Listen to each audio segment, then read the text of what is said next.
하마터면 열심히 살 뻔했다. 하완지음 웅진지식하우스. 안녕하세요. 책 읽어드리는 달달제이 안유정입니다. 오늘 함께할 책은 야매득도 에세이 하마터면 열심히 살 뻔했다 라는 책입니다. 이 책은 총 4부로 구성되어 있습니다. 1부 이러려고 열심히 살았나, 2부 한 번쯤은 내 마음대로, 3부 먹고 사는 게 뭐라고, 4부 하마터면 불행할 뻔했다. 이렇게 4부로 나뉘어져 여러 가지 우리네 이야기를 담고 있는데요. 오늘 이 시간에는 제가 인상 깊게 읽었던 2가지 이야기를 읽어드리겠습니다. 책과 함께하는 이 시간이 여러분께 편안한 시간이었으면 좋겠습니다. 인생은 수수께끼. 흔히 인생을 수수께끼에 비교하곤 한다. 우리 앞에 놓인 알듯 말듯한 문제를 풀어야 하는 것이 꼭 수수께끼를 닮았다. 저마다 정답을 찾으려 애를 쓰지만 풀면 풀수록 더 미궁으로 빠지는 것 같다는 점이 이 수수께끼의 함정이다. 정답지가 있거나 답을 알려줄 사람이 있다면 한결 수월할 텐데 그런 건 없다. 오로지 스스로 답을 찾아야 한다. 그리고 그 답이 맞는지 아닌지 확인해 줄 사람도 없다. 도대체 무슨 문제가 있다이야? 누군가는 답을 찾았다고 이야기한다. 나 역시 그랬다. 그러나 그것만으로는 인생의 모든 문제를 해결할 수 없다. 이게 답인가 싶다가도 이내 이게 아닌가? 하고 의심이 든다. 정말 정답이라는 게 있다면 이렇게 수많은 사람이 저마다의 인생을 끌어안고 절절매지는 않았을 거다. 정답은 아직 나오지 않았다. 진작 눈치챈 사람들도 있겠지만 인생에 정답 같은 게 있을 리 없다. 심지어 이 문제의 출제자는 처음부터 정답 따위는 만들어 놓지도 않은 듯하다. 그런데도 우리는 계속해서 이 수수께끼를 풀고 있으니 환장할 노릇이다. 왜 이런 답도 없는 문제를 내고 풀게 한 걸까? 수수께끼의 본질은 재미에 있다. 그렇다. 재미있자고 던진 문제에 우리가 너무 죽자고 덤빈 건 아닐까? 답을 찾는 데만 집중하느라 문제를 푸는 재미를 잃어버린 건 아닐까? 수수께끼는 꼭 맞춰야 하는 게 아니다. 틀려도 재미있는 게 수수께끼 아니던가. 그리고 이 수수께끼는 어차피 정답이 없다. 오랜 시간 동안 나는 이 수수께끼를 심각하게 풀어왔다. 어이 이봐, 인생은 장난이 아니라고. 진지하게 살아야지. 같은 느낌이었달까? 냉혹한 현실만이 펼쳐져 있고 나는 그것들을 헤치고 나아가는 존재라는 생각이 지배적이었다. 그러다 보니 즐거워야 할 내 젊은 날들이 마냥 심각하게 지나가 버렸다. 아이고 아까워라. 냉혹한 현실만이 펼쳐져 있고 나는 그것들을 헤치고 나아가는 존재라는 생각이 지배적이었다. 그러다 보니 즐거워야 할 내 젊은 날들이 마냥 심각하게 지나가 버렸다. 아이고 아까워라. 재미있게 살고 싶지만 인생이 어찌 즐겁기만 할까. 당연히 힘들고 슬프고 짜증나고 불안하고 괴로운 일들이 수시로 찾아와 우리를 시험한다. 인생이 나에게 묻는다. 자, 이 문제를 어떻게 풀 건데? 이자벨 위페르가 주연한 영화 엘르를 봤다. 이 영화의 시작은 주인공인 미셸이 집에 침입한 괴한에게 강간을 당하는 끔찍한 장면으로 시작한다. 그러나 더 충격적인 것은 범인이 떠난 후에 그녀가 한 행동이다.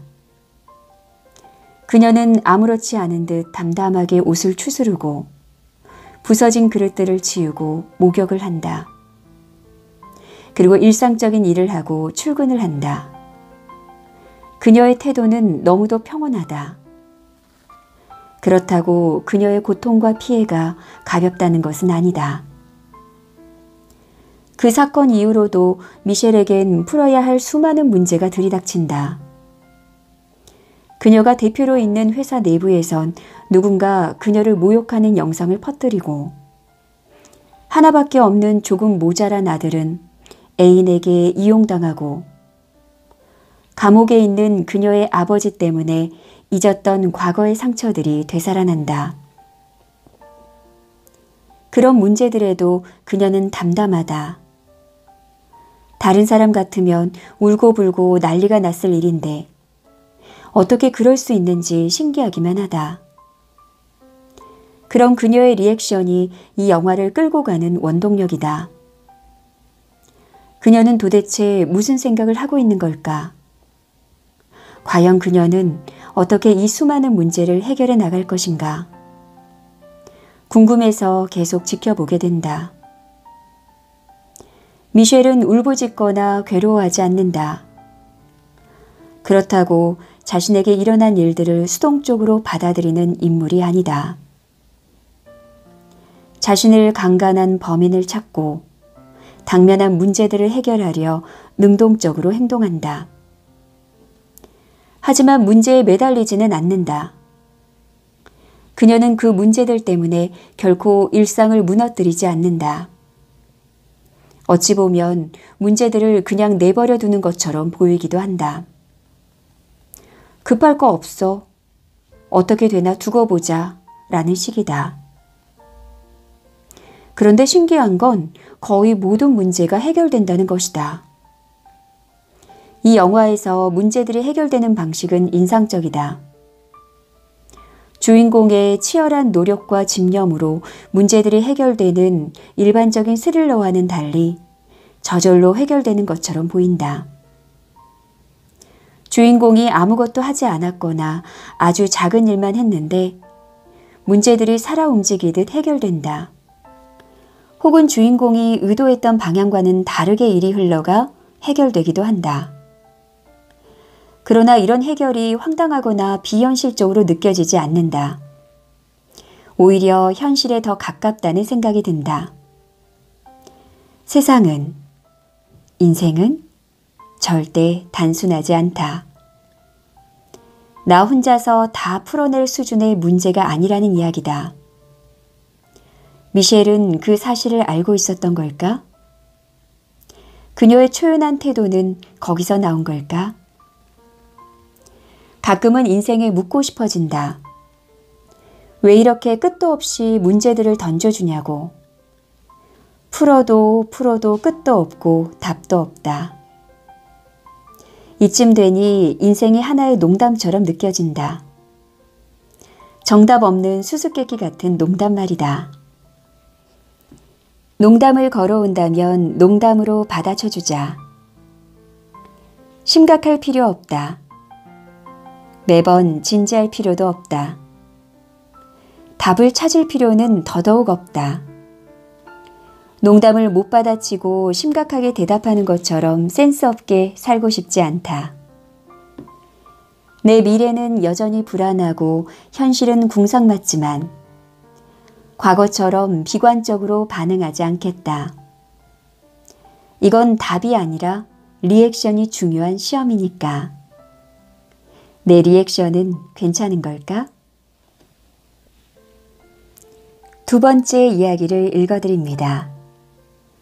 느려도 괜찮아.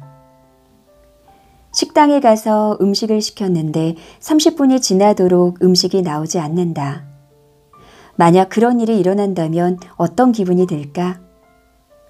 주문이 안 들어간 건 아닌가 하고 불안해하고 음식이 왜 이렇게 늦냐고 항의도 해보고 죄송하다며 조금만 더 기다려달라는 사과를 들었지만 이미 기분은 상했고 우리 음식이 나왔나 계속 힐끔거리게 되고, 혹시 나보다 늦게 온 사람이 먼저 음식을 받을까 감시하고, 이렇게 기다렸는데 맘만 없어봐라 하고 마음속으로 협박도 하고, 막상 음식이 나와도 기다린 시간이 억울해 맛이 그저 그런 것 같고, 겨우 이런 음식 때문에 내 소중한 시간을 버렸나 하는 생각에 다시 화가 난다. 아무튼 그런 일이 일어난다면 분명 마음속에선 온갖 감정이 소용돌이 칠 것이다. 기다리는 건 그다지 즐거운 일이 아니다. 그런데 그런 기다림이 아무렇지 않은 가게가 있다. 안국동에 즐겨 찾던 막걸리집이 있었는데 거기가 그런 가게였다. 주인 혼자서 음식도 만들고 서빙도 하는 작은 가게였다. 그 가게의 메뉴판 맨 앞엔 대충 이런 글이 적혀 있었다. 제가 좀 느립니다. 음식이 나올 때까지 오래 기다리셔야 합니다. 죄송합니다. 음식을 오래 기다리는 것이 싫은 사람이야 그 글을 읽고 바로 나가겠지만, 대부분은 단번에 한없이 마음이 너그러워져서 흔쾌히 기다리는 것을 택한다. 원래 느리다는데 어쩌겠는가. 음식이 나오기까진 대충 20분에서 30분 정도가 걸리는데, 기다리는 동안 먼저 나온 막걸리를 홀짝거리며 대화를 나누다 보면 생각보다 안주가 빨리 나오는 기분이다. 음식 맛은 어찌나 좋은지. 이 정도면 1시간도 기다릴 수 있겠다는 생각마저 드는 이상한 가게였다. 앞서 이야기했던 기다림과 사뭇 다른 여유로운 마음으로 기다릴 수 있었던 이유는 바로 메뉴판에 적힌 한 줄의 글 때문이었다고 확신한다. 처음부터 느리다고 인정하는 것이 사람들의 마음을 초조함에서 여유로움으로 바꿔놓았다. 평소에 빨리빨리 바쁘게 정신없이 살아도 모두의 마음속엔 여유로움과 너그러움이 숨어 있다. 그것을 메뉴의 문장이 꺼내준 것이다. 나만 뒤처지고 있는 건 아닐까? 누구나 한 번쯤은 이런 생각을 한다. 아니, 솔직히 너무 자주 한다. 남들은 모두 자리를 잡고 무언가를 찾고 이루고 앞으로 달려가는 것 같은데 나만 제자리인 것 같아 우리는 자주 불안하다. 뒤처지는 것. 그거 또 내가 전문이다. 나는 사수를 해서 대학에 갔고 휴학도 했고 25살에 군대에 갔고 30이 넘은 늦은 나이에 대학을 졸업해선 3년간 백수로 지냈다. 이것만 봐도 나는 또래보다 6년에서 7년 정도 뒤처졌다. 나는 20대를 시작하면서부터 계속 뒤처진 채로 살고 있다. 어쩌면 태어나면서부터 뒤처졌는지도 모르겠다. 누가 그러지 않았나. 돈 많은 부모에게서 태어나는 것도 실력이라고. 그래도 다행스러운 건 내가 조금씩 앞으로 나아가고 있다는 점이다. 더 많은 돈을 벌고 성공으로 가는 것만이 앞으로 나아가는 것은 아니다. 나는 내가 가고자 하는 쪽으로 조금씩 나아가고 있다. 형편도 아주 조금씩 나아지고 있다. 때로는 그 변화가 너무 미미해서 내 욕심만큼 나아가지 못하는 것처럼 보이지만 분명 나는 나아가고 있다. 그러니까 나는 느린 사람이다. 내가 원래 좀 느려. 나는 예전부터 그 사실을 스스로 인정해버렸다. 그리고 주변 사람들에게 숨기지 않고 말하고 다녔다. 신기한 건 주변 사람들이 이래라 저래라 잔소리하거나 한심해하지 않고 내 느린 속도를 인정해 주었다는 사실이다. 심지어 나를 부러워하는 사람들도 종종 있었다. 그런 반응을 보면서 나 역시 뒤처지고 있다는 불안함보다는 천천히 간다는 여유로움이 생겼다. 단골 막걸리집에서 주인장의 느린 손을 탓하지 않고 기다리는 시간을 즐겼던 것처럼 나는 농담으로 남들보다 7년이 뒤처지고 있으니 남들보다 7년 정도 더 살면 되지 않느냐고 말한다. 아니면 또래들보다 7년 젊게 살고 있다고 생각해버린다.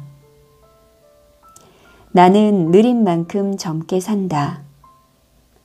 느린 게 꼭 나쁜 것만은 아니다. 남들과 꼭 속도를 맞춰 살아야 하는 걸까? 사람들은 남들과 똑같이 살기 싫다고 말하면서도 왜 똑같이 맞추려고 애를 쓰고 뒤처지면 불안해하는 걸까?